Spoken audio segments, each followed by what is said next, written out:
igreja glorifica a Deus, os demônios tremem lá a quilômetros de distância, porque o som da glorificação do povo de Deus é como longe. Os demônios sabem muito bem quem é esse Deus que nós cremos.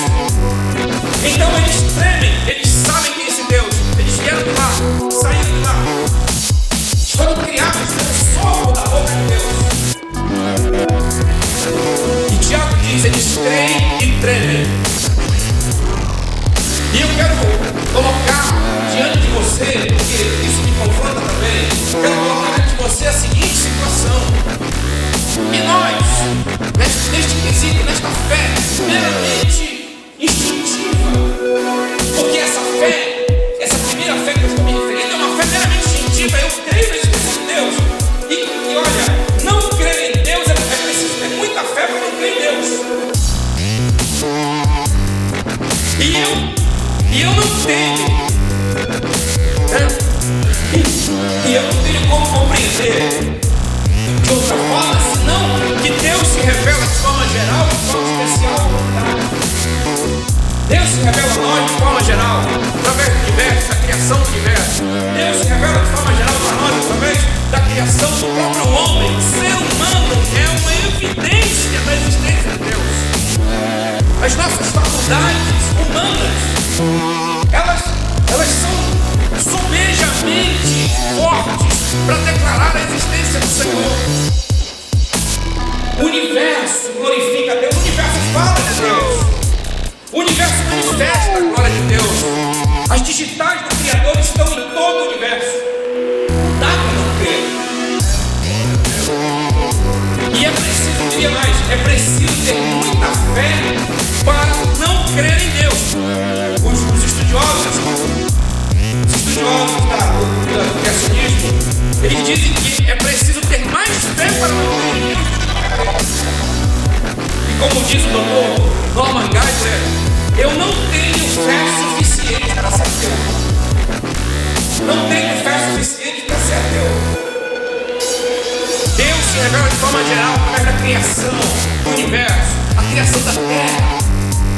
O universo glorifica a Deus com toda a sua magnitude, com toda a sua grandeza, com toda a sua beleza, com toda essa harmonia que existe. O universo é uma verdadeira sinfonia. A terra foi criada por Deus para ser o nosso habitat natural. É algo maravilhoso. As condições para a existência do ser humano, tanto na terra como no próprio espaço, porque não é só a terra que proporciona para nós condições de nossa existência. Outros planetas, o sistema solar é todo pronto, é todo feito, é todo organizado, distâncias, velocidades, tudo é apropriado para a nossa existência. Deus se revela a nós, não dá para não crer em Deus.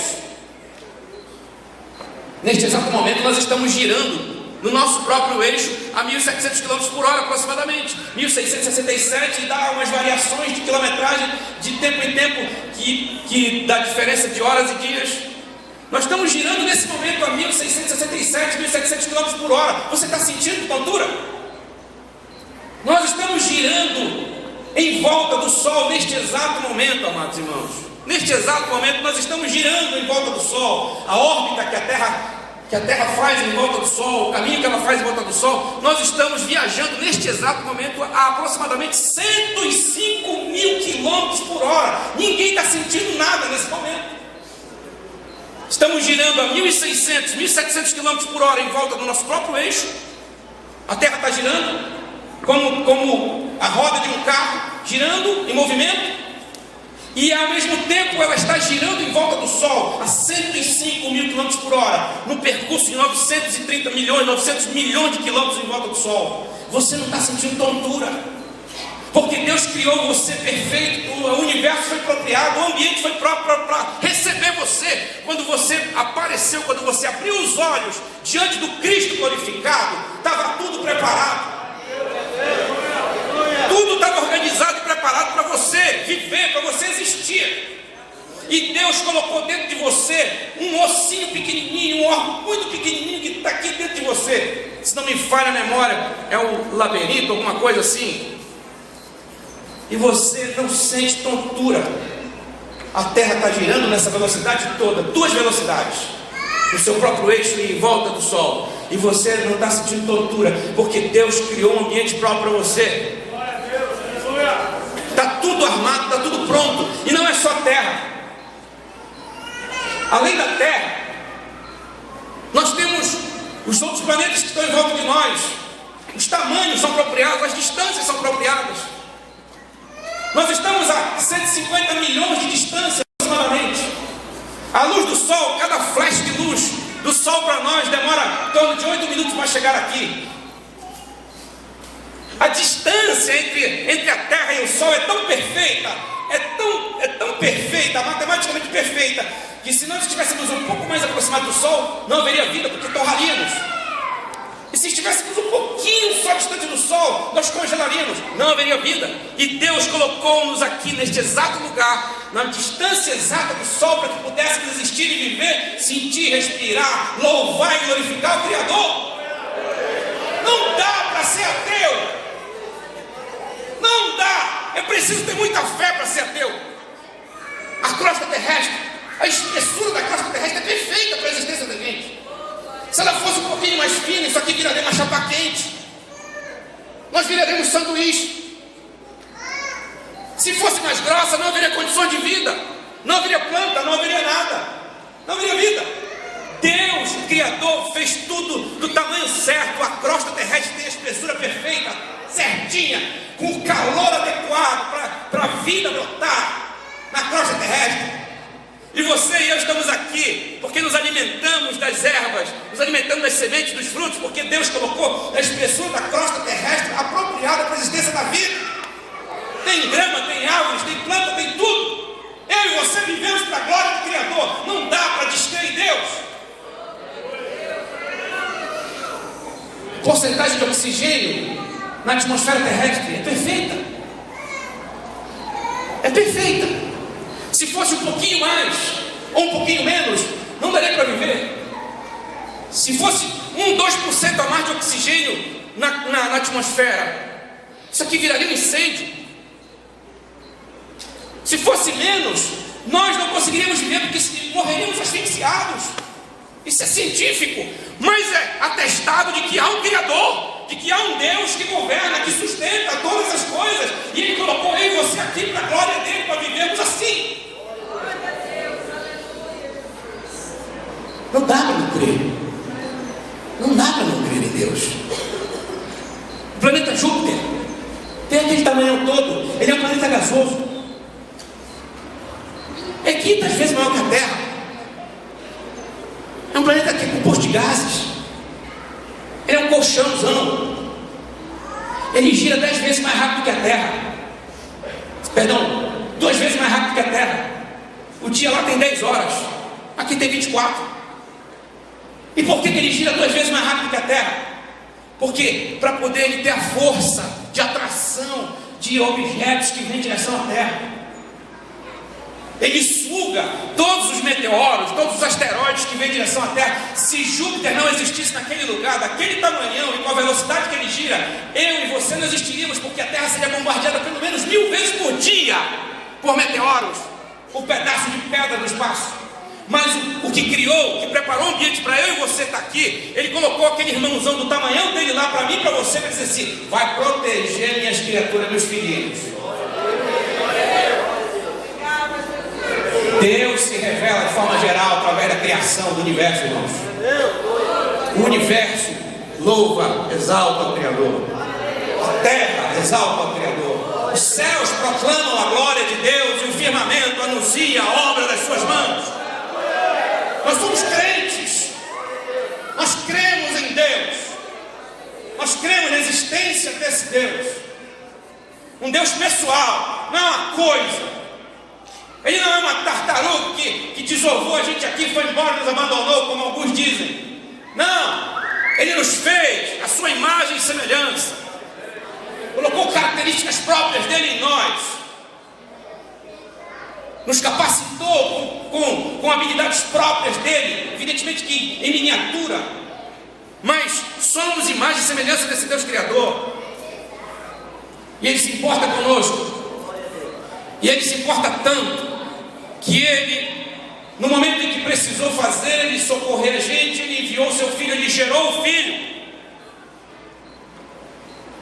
O Filho sai de Deus, não é criado, é gerado. A diferença é monstruosa, é grande. O Filho, Jesus, sai de Deus. Por isso que Ele é chamado de Filho de Deus, porque Ele vem de Deus, Ele provém de Deus, Ele sai de Deus. O Deus invisível se faz visível para mim e para você.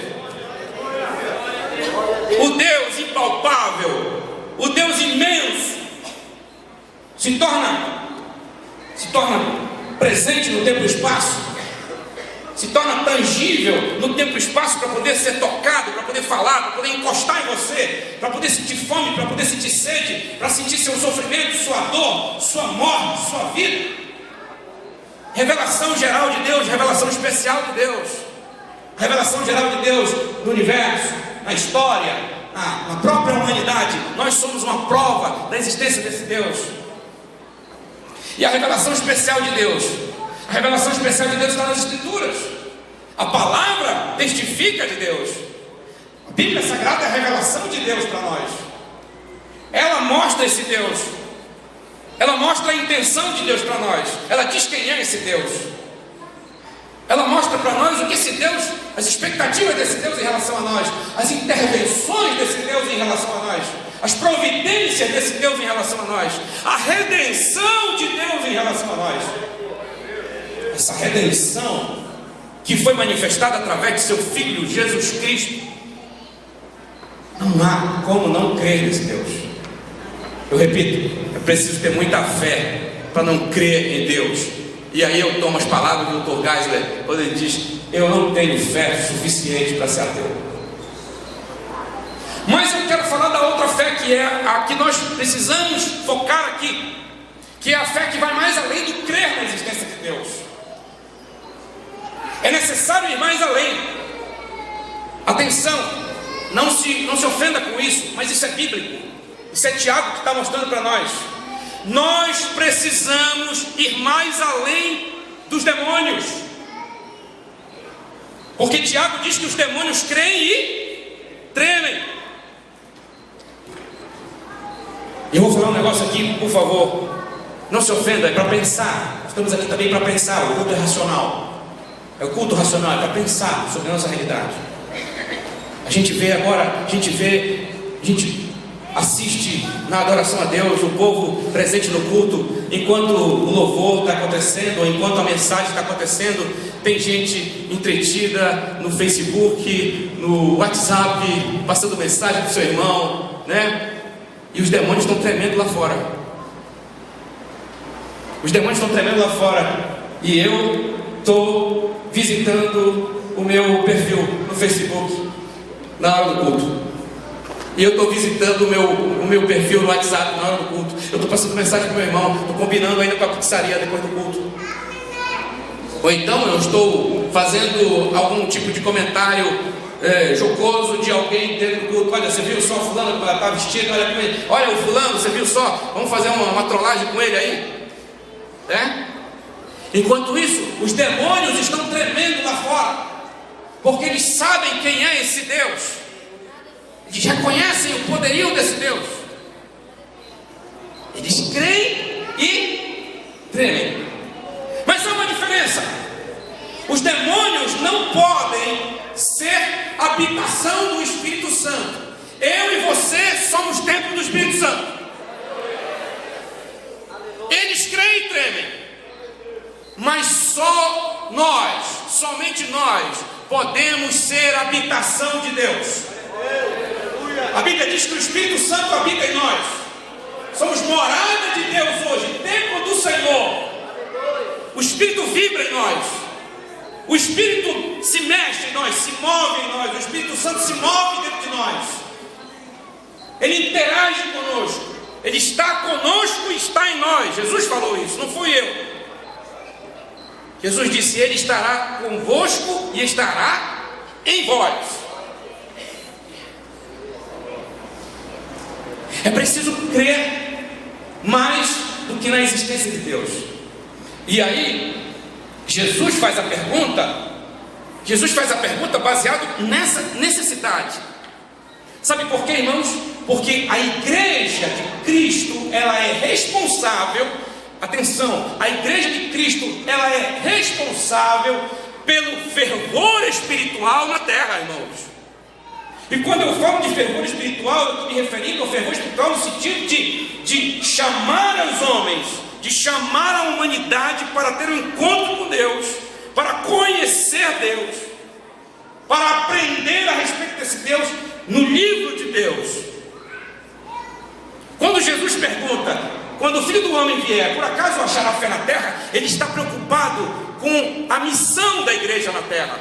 Está preocupado com o meu papel, com o seu papel aqui na terra. E vai perguntar: o que você está fazendo? O que você vai fazer para alimentar a fé na terra?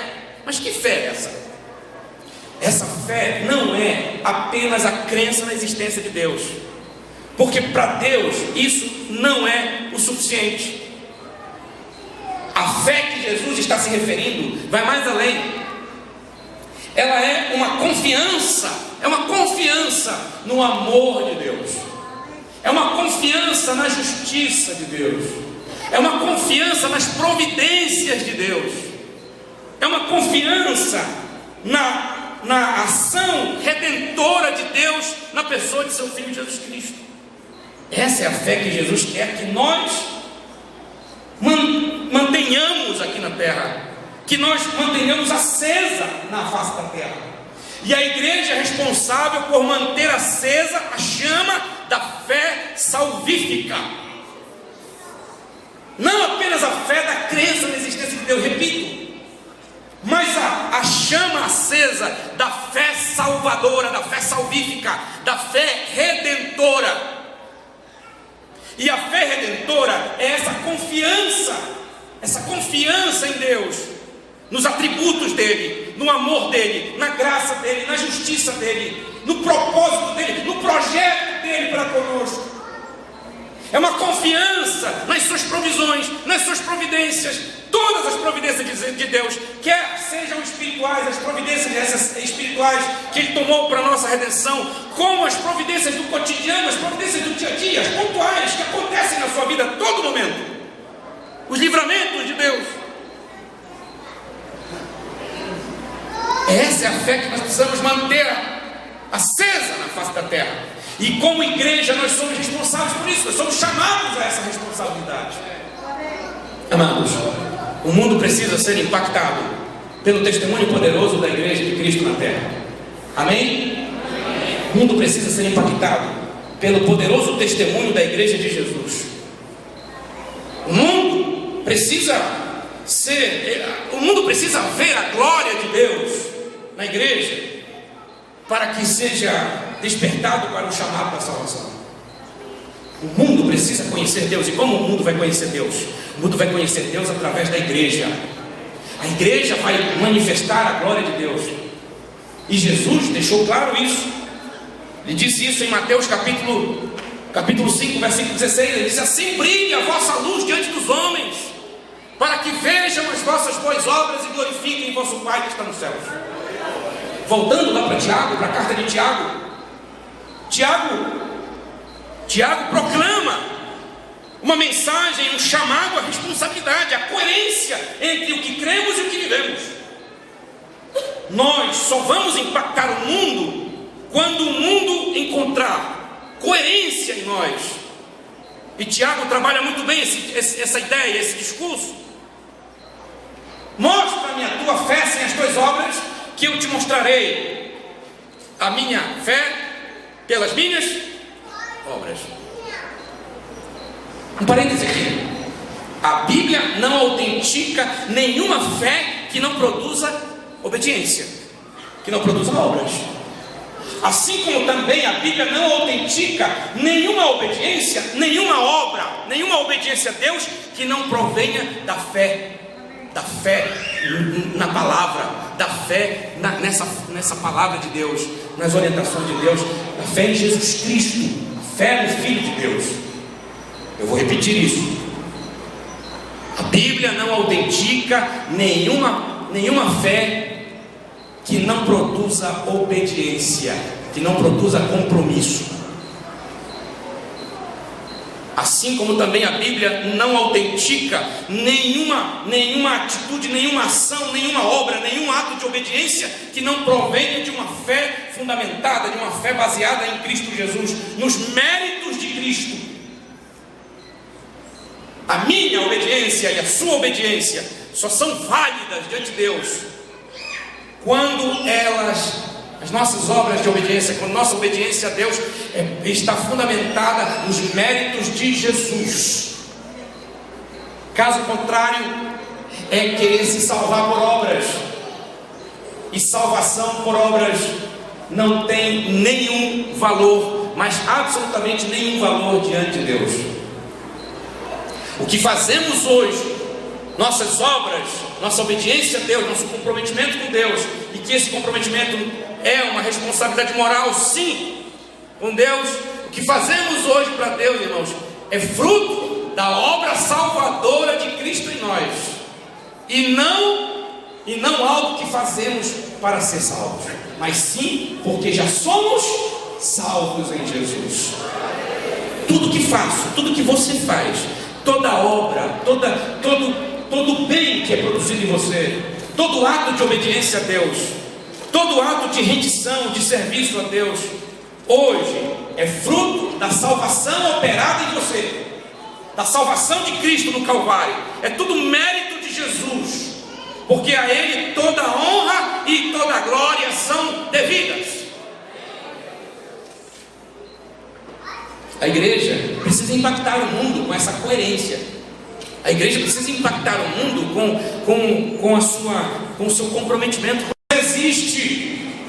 É preciso ter comprometimento com Deus, com a sua palavra. É preciso se identificar com Ele.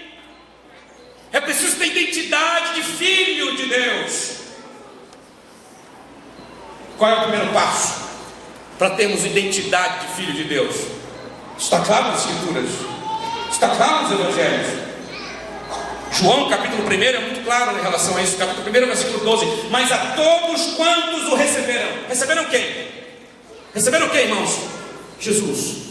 Mas a todos quantos o receberam, deu-lhes o poder de serem chamados, serem feitos filhos de Deus, a saber, aos que creem no seu nome.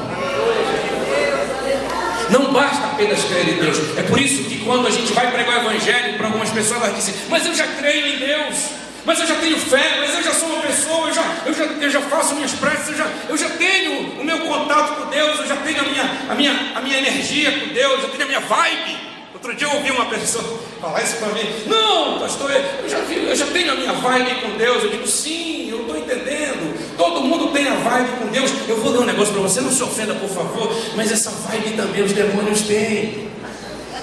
Essa vibe os demônios também têm. Só que a Bíblia diz, o Senhor, o Espírito Santo diz que nós precisamos nos diferenciar dos demônios. Nós temos que sobrepor, nós temos que ir mais além deles.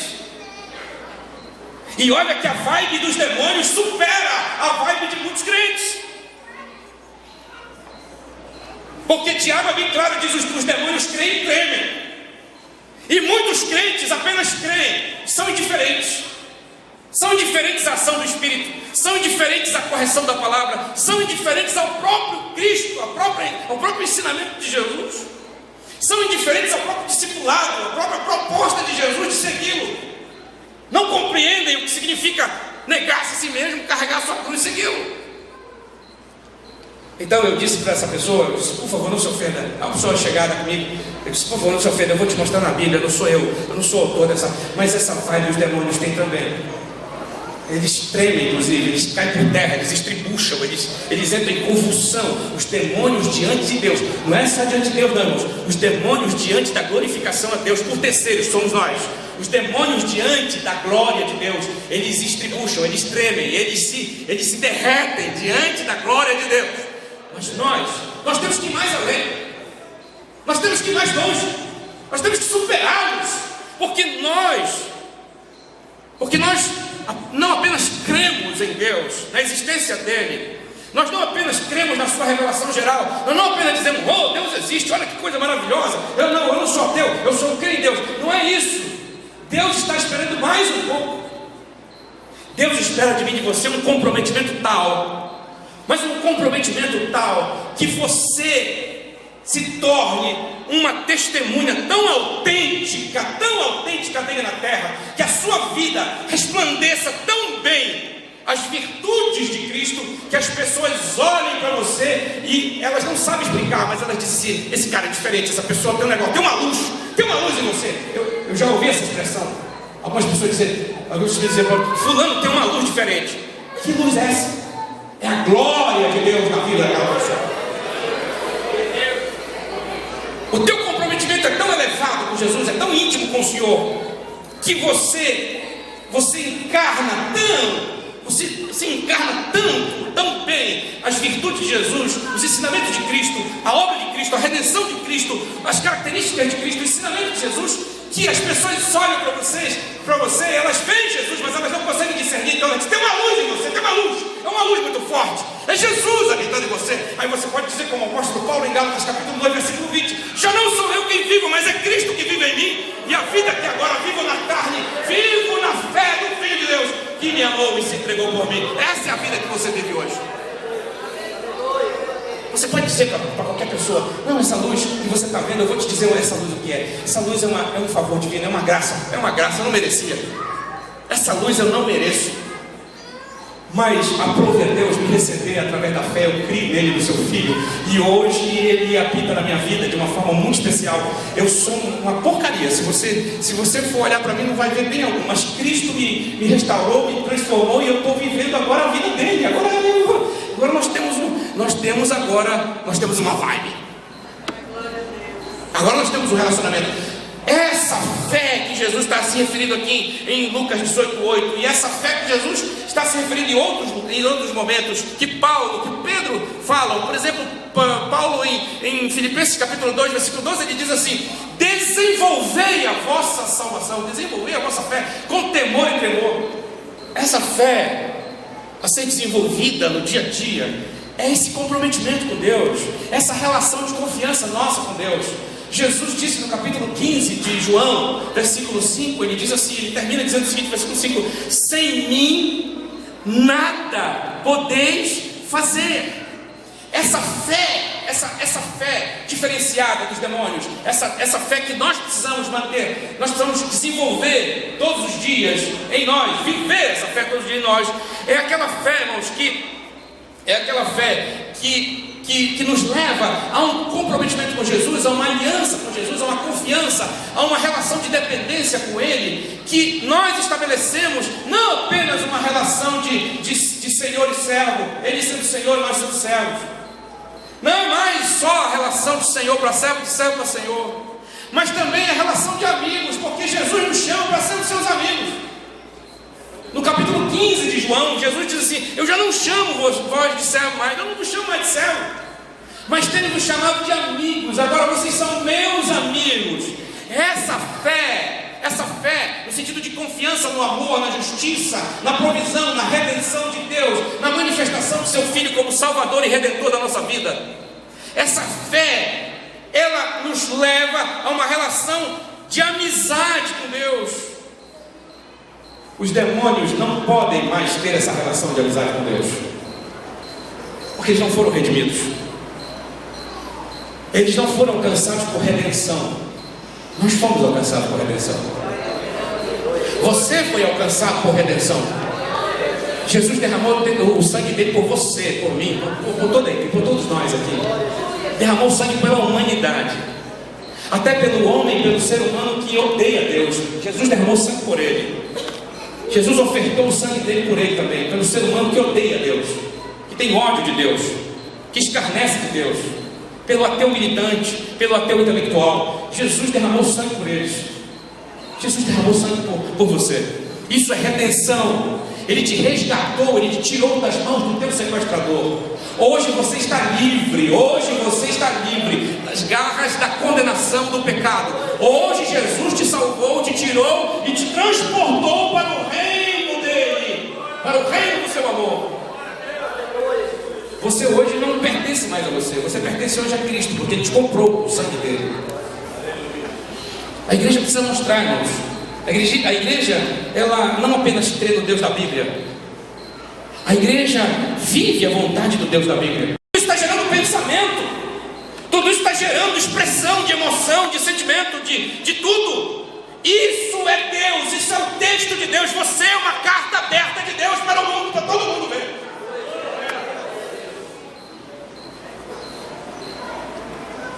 E aí? Nós temos intimidade com Deus, Ele interage conosco, Ele fala conosco e nós falamos com Ele. Nós conversamos com Deus. Sabe por quê? E isso é importante para você, meu irmão, adventista da promessa, que está fazendo 85 anos hoje de existência. Nós precisamos nos aproximar mais do Senhor. Nós precisamos ir mais perto de Deus.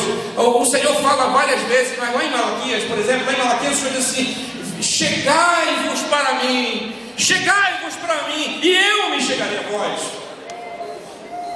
Chegai-vos para mim, venham conversar comigo, aproximem-se de mim. Eu não machuco, eu não sou um bicho-papão. Chegai-vos a mim, e eu me chegarei a vós. Fé, confiança em Deus. Essa confiança gera amizade, gera uma relação de compromisso, gera uma relação de fidelidade, e outro mais, gera frutos.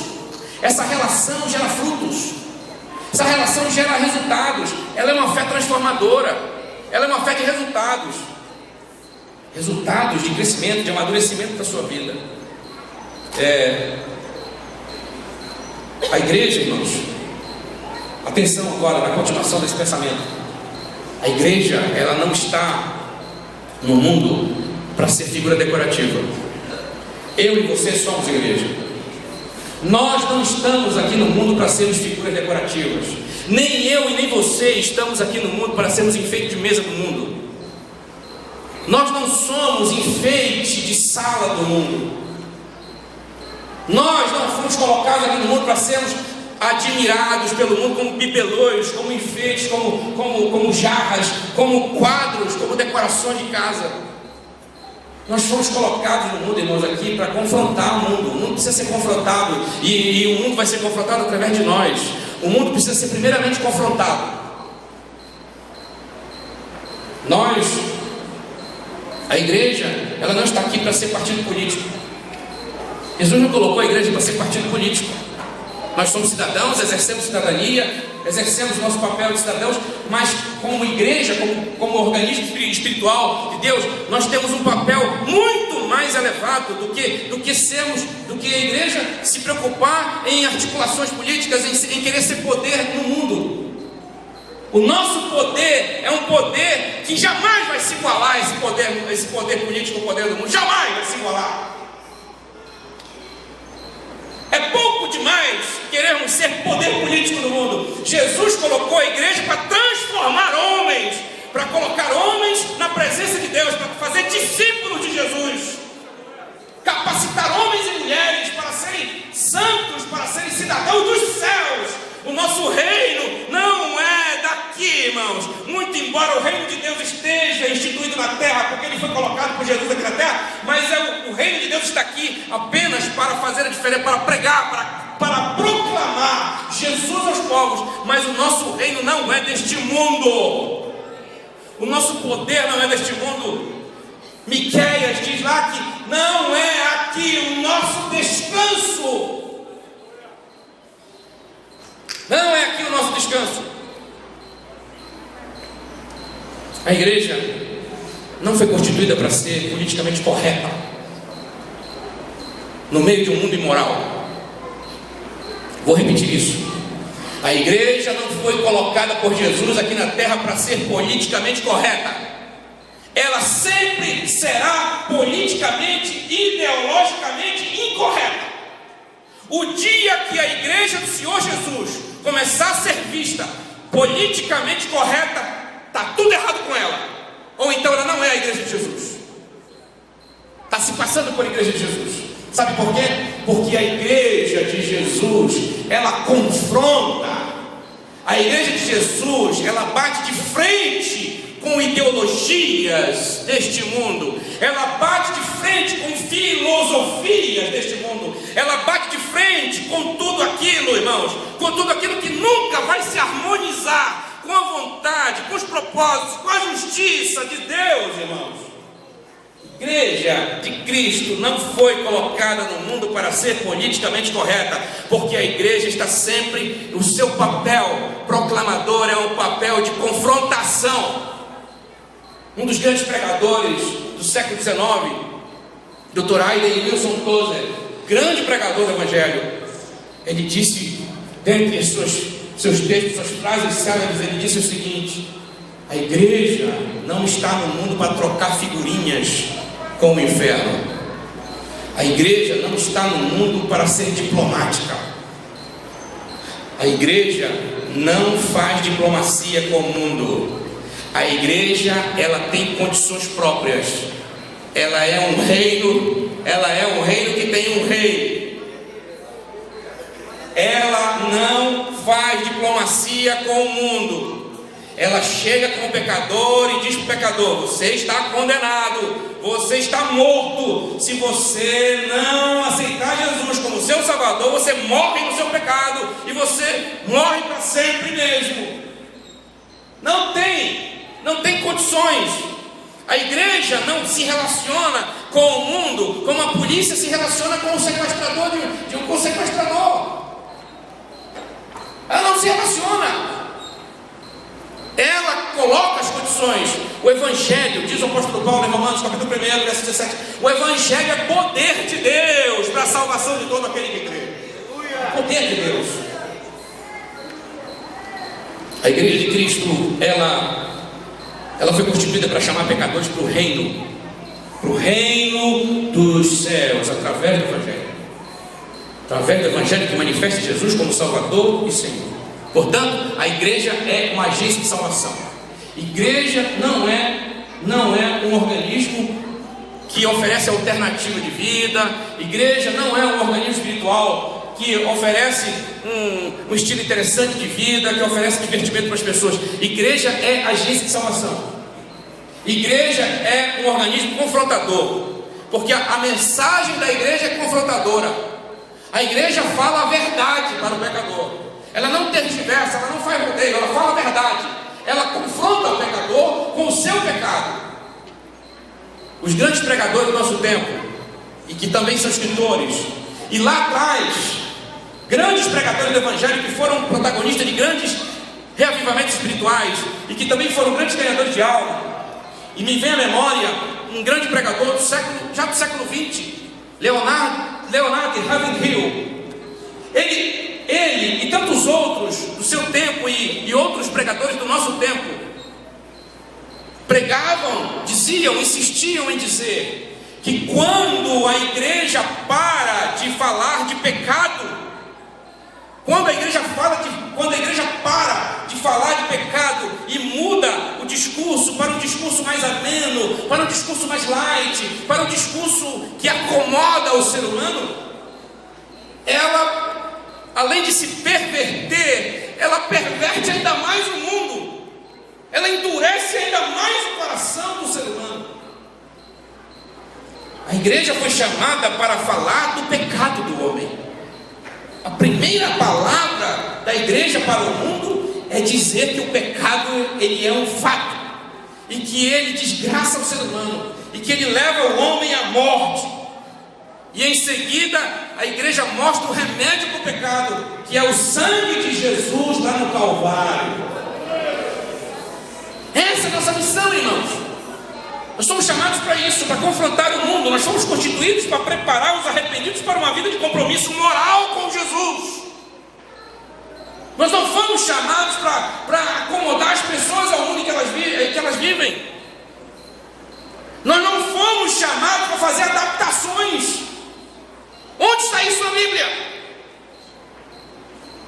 Só se for nas interpretações equivocadas, distorcidas. Nós não fomos chamados para fazermos adaptações. Nós somos chamados para fazer uma obra transformadora. Transformadora.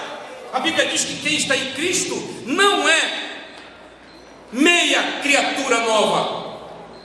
A Bíblia não diz que quem está em Cristo é uma criatura mais ou menos nova. A Bíblia não diz que quem está em Cristo é uma criatura adaptada à igreja. A Bíblia diz que quem está em Cristo é nova criatura. As coisas velhas passaram e tudo se faz novo. Novo. Não é quase novo. Não é mais ou menos novo. Não é um pouco novo e um pouco do velho. É novo. Tudo se faz novo. Tudo se faz novo. Eu quero encerrar essa palavra deixando para vocês alguns dos desafios que a igreja precisa desempenhar, desenvolver aqui na terra enquanto ela é igreja. São desafios constantes. A igreja não pode piscar o olho em relação a eles. Estão todos na Bíblia. Porque a igreja, ela está inserida aí no mundo. Ela não é do mundo. Jesus deixou isso claro no capítulo 17 de João. Pai, eles estão no mundo, mas eles não são do mundo. Irmãos, nós estamos no mundo para uma missão. Antes, eu e você estávamos no mundo como acorrentados, como reféns, como parte do mundo, como mortos-vivos do mundo. Nós éramos mortos-vivos no mundo, nós éramos os zumbis, do mundo, fazemos parte da geração, dos zumbis do mundo, os mortos-vivos. Hoje, nós estamos no mundo para uma missão, e essa missão é uma missão de proclamação do Evangelho transformador, Evangelho que transforma o homem, não adapta o homem.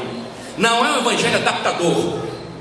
Não é um evangelho meia sola, meia boca, como podemos dizer. É evangelho transformador. É radical mesmo, a coisa vai profunda, é raiz no fundo. Não é planta rasteira, é planta de raiz profunda. Eu termino deixando para você aqui algumas das responsabilidades da igreja neste presente tempo, no seu confronto com o mundo. A primeira delas é que a igreja precisa manter vivo o seu compromisso com a fé bíblica e com Cristo Jesus. Nós estamos vivendo um tempo em que há evangelhos de todos os matizes, evangelhos de todas as tendências, todos eles evangelhos aguados, todos eles evangelhos maquiados, todos eles evangelhos de acomodação do ser humano ao mundo secular. O secularismo entra como um dos argumentos mais importantes do evangelho aguado, do evangelho pálido, do evangelho bonzinho, do evangelho mais ou menos, do evangelho light. E nós somos convidados, convocados pelo Espírito de Deus, pelo próprio Jesus Cristo, a mantermos vivo o nosso compromisso com a Bíblia e com Jesus, irmãos, com o Jesus da Bíblia, porque tem Jesus em muito lugar, tem Jesus de todo jeito, tem Jesus de todo comportamento, toda psicologia, tem Jesus alternativo, aliás, vários Jesus alternativos. O nosso Jesus é o Jesus da Bíblia. O nosso Jesus é o Filho de Deus. O nosso Jesus é o que está escrito na Bíblia, que foi gerado por Deus. Deus gerou seu Filho. A nenhum anjo ele disse: tu és meu filho, hoje te gerei. Somente a Jesus ele disse: tu és meu filho, hoje te gerei. Nós cremos no Jesus Cristo, que é Filho de Deus. Se Ele é Filho de Deus, Ele é tão Deus quanto o Pai, Ele é divino quanto o Pai. Tem a mesma divindade, a mesma essência, mesma virtude, mesmos atributos, mesmo poder, mesma glória, mesma eternidade. Ele é Deus. Nós cremos no Jesus que é Criador, irmãos. Deus Pai gera o Filho para criar o universo. Quando Adão abriu os olhos lá no paraíso, irmão, lá no jardim do Éden, quando Adão estatelou os olhos, quem foi que ele viu de frente para ele? Ele viu Jesus glorificado. O Jesus pré-encarnado estava diante de Adão.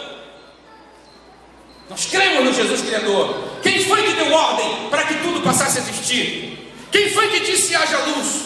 Quem foi que disse haja expansão sobre a terra? Quem foi que disse haja isto e haja aquilo? Quem foi que deu ordem para que os seres vivos passassem a existir? Foi Jesus. Nós cremos nesse Jesus. Mas nós cremos também no Jesus que se fez carne e habitou entre nós. O Verbo se fez carne e habitou entre nós. Nós cremos que Cristo Jesus esteve aqui em carne e que Ele entregou sua vida por nós, sendo nós ainda pecadores. Jesus é a prova cabal, suficiente. Olha, não tem argumento contrário. Jesus é a prova suficiente do amor de Deus. Romanos 5,8. Mas Deus prova o seu amor para conosco em que Cristo Jesus morreu por nós, sendo nós ainda pecadores. A prova do amor de Deus não é colocar dinheiro no teu bolso. Prova do amor de Deus não é te livrar de um acidente. Prova do amor de Deus não é tirar você não é tirar uma enfermidade de você. Isso é desdobramento da prova do amor dele. Mas não é a prova primeira.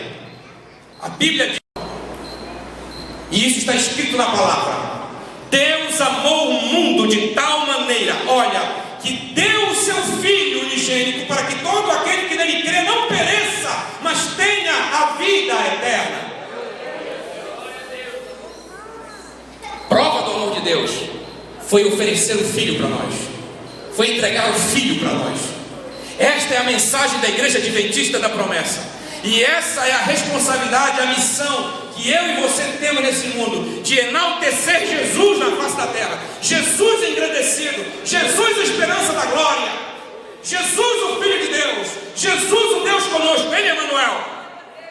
Jesus, aquele que enviou o Espírito Santo para nos abençoar, para nos guiar, para nos ensinar, para nos fazer lembrar todas as coisas. Jesus disse em João capítulo 7, versículo 38, Ele disse o seguinte: quem crê em mim, como diz a Escritura, rios de água viva fluirão do seu interior. Atenção, adventistas da promessa está aqui presente.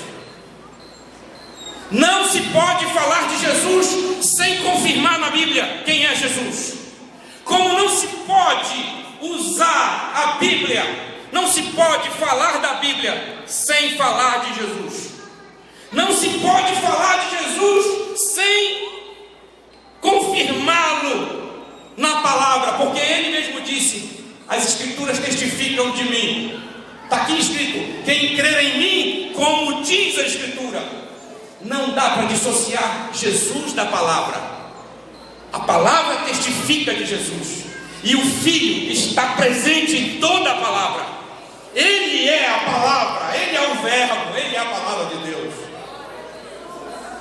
A igreja precisa manter viva a chama do amor pela verdade. A palavra é a verdade. Devido ao aumento da maldade, o amor de muitos esfriará, disse Jesus. O amor de quase todos esfriará. Cuidado, irmãos.